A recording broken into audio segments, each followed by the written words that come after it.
Break के बाद स्वागत है आपका। आगे बढ़ते हैं। एक तरफ ट्रंप सीजफायर बढ़ाने की बात कह रहे हैं, दूसरी तरफ समुद्र में पूरा सैन्य दबाव बना रहे हैं, यानी बातचीत भी जारी है और घेराबंदी भी। इधर नेतन्याहू भी ईरान के मिसाइल ठिकानों पर एयर स्ट्राइक के लिए तैयार है और उधर तेहरान ने भी साफ कर दिया है कि उंगली ट्रिगर पर है और टारगेट अरब के देश है। यानी अब खाड़ी का पूरा इलाका खतरे में। तेल, गैस, पानी, बिजली सब कुछ निशाने पर आ सकता है। अमेरिका, इजराइल और ईरान तीनों देशों के लिए अब यह संघर्ष नाक और साख का सवाल बन गया, जिसमें ट्रंप की धमकियां झूठी साबित हो। अब ट्रंप की प्रेशर डिप्लोमेसी को आप समझिए। एक तरफ बातचीत के लिए दबाव और दूसरी तरफ ईरान आसपास समुद्र में अमेरिका का घेरा लगातार कस रहा है। USS Ford, USS Bush, USS Abraham Lincoln, यानी एक या दो नहीं, अमेरिका के 3 एयरक्राफ्ट कैरियर ईरान की घेराबंदी में तैनात है। ऊपर आसमान में P-8 पोसाइडन जेट से लंबी दूरी तक निगरानी हो रही है।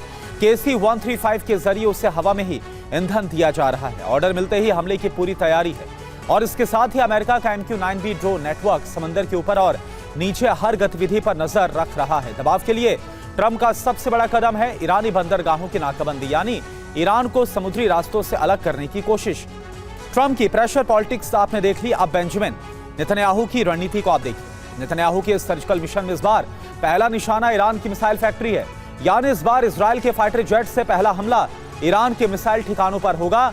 वो जगह जहां खुर्रम शहर 4, फतेह 110 और खैबर शिकन जैसी मिसाइलें तैयार होती हैं।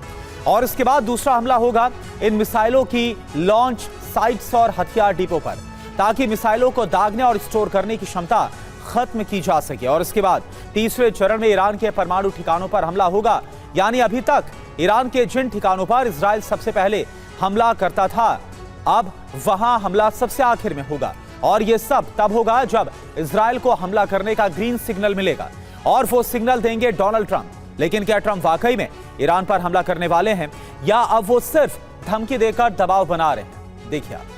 नेतन्याहू साफ साफ कह चुके हैं कि ईरान के परमाणु कार्यक्रम से ज्यादा तत्काल खतरा उसकी मिसाइल क्षमता है, क्योंकि परमाणु हथियार बनने में समय लगता है, लेकिन बैलिस्टिक मिसाइलें अभी शहरों पर गिर सकती हैं। बेंजामिन नेतन्याहू ने अपनी वायुसेना को पहले ही अलर्ट पर रख दिया है और पायलटों को लंबे समय तक ऑपरेशन के लिए तैयार रहने को कहा गया है, जिसका सीधा मतलब है कि अगर हमला शुरू हुआ तो इस बार वो सिर्फ सर्जिकल स्ट्राइक जैसा छोटा या सीमित नहीं होगा, बल्कि इस बार लंबा और आर पार का युद्ध होगा।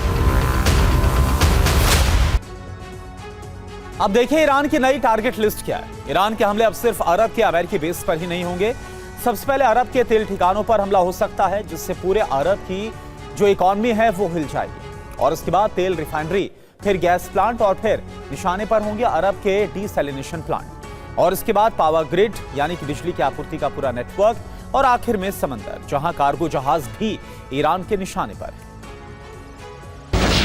IRGC के एरोस्पेस फोर्स के कमांडर सैयद मजीद मौसवी ने चेतावनी दी है कि अगर दक्षिण के पड़ोसी देशों की जमीन या सुविधाओं का उपयोग ईरान पर हमले के लिए किया गया तो वो मध्य पूर्व में तेल उत्पादन को भूल जाएं। सबसे बड़ा खतरा डीसैलिनेशन प्लांट पर हमले का है, क्योंकि खाड़ी के कई देशों में पीने का पानी समुद्री पानी को साफ करके ही मिलता है। सऊदी अरब में लगभग 70% पानी डीसैलिनेशन प्लांट से आता है। यूएई में यह निर्भरता और ज्यादा है, करीब 90%।